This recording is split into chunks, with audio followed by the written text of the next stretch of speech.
ناظرین السلام علیکم، میں محمد عبدالرشید جنید، آپ دیکھ رہے ہیں گواہ نیوز۔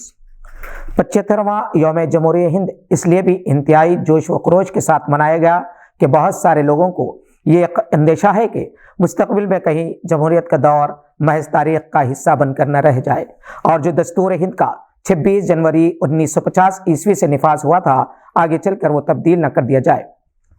گزشتہ برسوں کے مقابلے میں اس مرتبہ اس قومی تہوار میں تمام ہندوستانیوں نے جوش و خروش، نئے جذبے اور نئے ولولوں کے ساتھ حصہ لیا۔ دہلی میں یوم جمہوریہ پریڈ کا مشاہدہ کرنے والوں میں فرانس کے صدر میکرون مہمان خصوصی کی حیثیت سے موجود تھے۔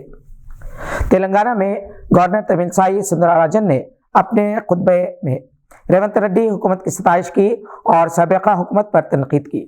نئی حکومت کی فلاحی سرگرمیوں کو بھرپور خراج تحسین پیش کیا۔ یوم جمہوریہ تقاریب کے جشن پر وقتی طور پر اداسی اور ایک سکتے کی سی کیفیت اس وقت طاری ہو گئی تھی جب سابقہ ڈپٹی چیف منسٹر اور ہوم منسٹر جناب محمد محمود علی سے متعلق گمراہ کن افواہیں سوشل میڈیا پر گشت کرنے لگی۔ جناب محمد محمود علی پر پارٹی آفس میں یوم جمہوریہ تقریب کے دوران غشی طاری ہو گئی تھی۔ انہیں فوری اپولو ہسپتال منتقل کیا گیا۔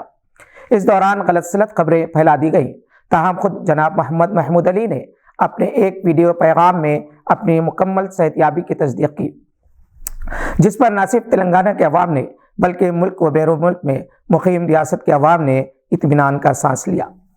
ہر سیاسی جماعت کی پارٹی ہیڈ کوارٹر پر ترنگا لہرایا گیا۔ تعلیمی اداروں، دفاتر اور کارپوریٹ سیکٹر کے اداروں کے علاوہ مختلف مقامات پر ترنگا لہرایا گیا۔ شمشاباد کے بیگم گارڈن فنکشن ہال میں منعقدہ یوم جمہوریہ تقریب میں ہندوستانی کرکٹ ٹیم کے سابق کپتان محمد اظہر الدین نے مہمان خصوصی کی حیثیت سے شرکت کی۔ جناب افتخار شریف اور اشفاق شریف نے قومی پرچم لہرایا۔ کئی مشہور شخصیات اس تقریب میں موجود تھیں۔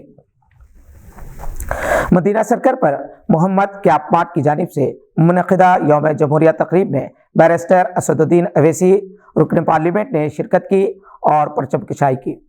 محمد الیاس بخاری نے انتظامات کی نگرانی کی۔ S V international school, happy home colony اور راجندر نگر میں captain Sandeep Das officer in charge Indian navy نے ترنگا لہرایا۔ اس موقع پر کئی سرکردہ NRIs نے شرکت کی، جن میں ڈاکٹر حسیب اللہ قابل ذکر ہے۔ سید خواجہ وقار الدین اور سید یحییٰ وقار الدین نے مہمانوں کا خیر مقدم کیا۔ سلطان العلوم ایجوکیشنل سوسائٹی کیمپس میں جناب محمد ولی اللہ نے ترنگا لہرایا۔ جناب ظفر جاوید نے حب الوطنی کی اہمیت پر مخاطب کیا۔ جناب مسعود عبد القادر بھی موجود تھے۔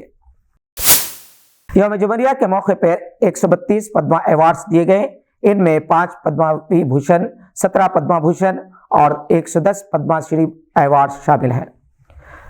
ایوارڈز حاصل کرنے والوں میں 30 خواتین ہیں، 8 کا تعلق بیرونی ممالک سے ہے۔ ایوارڈ حاصل کرنے والوں میں سابقہ جسٹس فاطمہ بی بی کیرلا، خلیل احمد اتر پردیش، تقدیرہ بیگم مغربی بنگال، غلام نبی ڈور کشمیر، ظہیر قاضی مہاراشٹرا، علی محمد اور غنی محمد راجستھان، شبلی پاشا میگھالیہ کے علاوہ بنگلہ دیش کے رضوانہ چودھری شامل ہیں۔